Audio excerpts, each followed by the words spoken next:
So one advantage of a 5-day test match finishing in 2.5 days is I can do this. I can come to the wineries around the Adelaide Hills and indulge a little. And I tell you what, two guys who will not be sharing a glass of wine today or probably for the next few days would be Travis Head and Mohammed Siraj. No, he won't! Siraj has produced a great Yorker.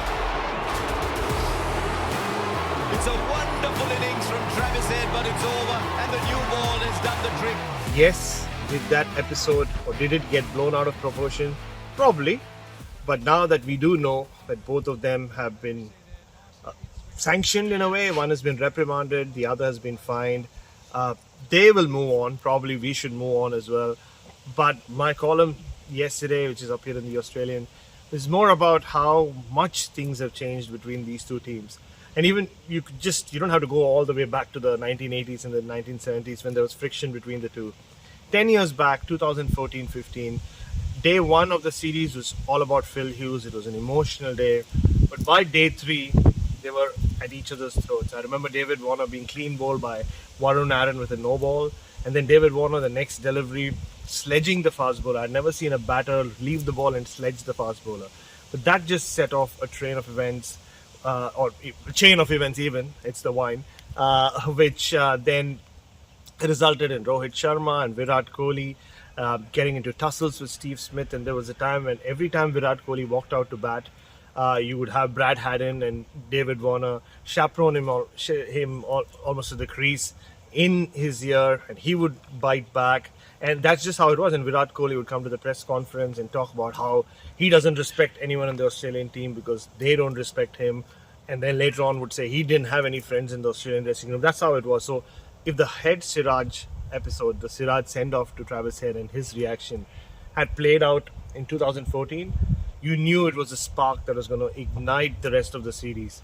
But here you saw most parties involved douse a fire which was barely a smoke, or even before the smoke emerged, they were all trying to just play it down, and understandably so. It tells you about how much relations have changed between these teams, which is why I think the Siraj send-off was also an outlier in many ways, because it's been pretty friendly there, fist bumping each other, putting an arm around each other. I'm sure there are some of you who think that should not happen. We should go back to the day where it was ultra competitive, and I still think it is competitive. It's just that people know each other so well that they don't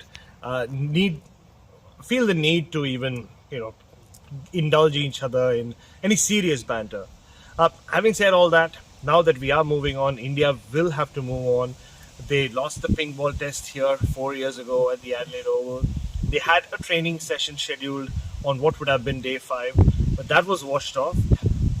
This time they did it again, but the sun's out, as you can see, and so they trained. Most of them were there. I think Jasprit Bumrah and Mohammed Siraj were the only ones who did not bowl, but you saw all the heavyweights, Rohit Sharma, Virat Kohli, Yashasvi Jaiswal, in the nets having a long bat. Virat Kohli in fact had a couple of nets, and you'd think once they board the flight to Brisbane and they say goodbye to Adelaide, they'll want to leave Adelaide behind and somehow bring back the energy they had in Perth.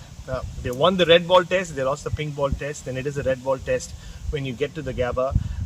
Obviously 4 years ago they created history. They ended Australia's streak in dramatic fashion with a rather understrength bowling attack. Now they have all the big names back, so India will back themselves to bounce back. You often look at the pink ball test and say you can't read too much into it in terms of there being a form guide. And what to make of Rohit Sharma it will be the big question. Does he bat in the middle order? I can't see him suddenly go back to the top just because he didn't make runs, because KL Rahul still looked good in the first inning. So those will be some questions that India will have to deal with. As for Australia, I guess it's just a toss-up between is Josh Hazlewood fit enough, and if he's even 90% fit. He had a bowl yesterday at the Adelaide Oval, couple of spells. If he's fit, he comes back in. Unfortunately, Scotty Boland will have to miss out. I can't see any other change of note. Obviously, there will be a lot of focus on Steve Smith and Usman Khawaja, just the way there was a lot of focus on Manas Labuschagne going into this test. And we'll see how Khawaja and Steve Smith prepare. I'll be there watching them in the nets at the Gabba. And I would say focus, not scrutiny, not yet anyway. Both of those will want runs just like Rohit will. 1-1, we couldn't have dreamt of a better scenario going into the Gabba test, which means the series will more or less be alive before, at least in Melbourne. But the Gabba always produces great test matches. Hopefully, there isn't a lot of argy-bargy between the two teams. And hopefully that test match does go to 5 days, because I don't know of too many wineries in Brisbane. There you go.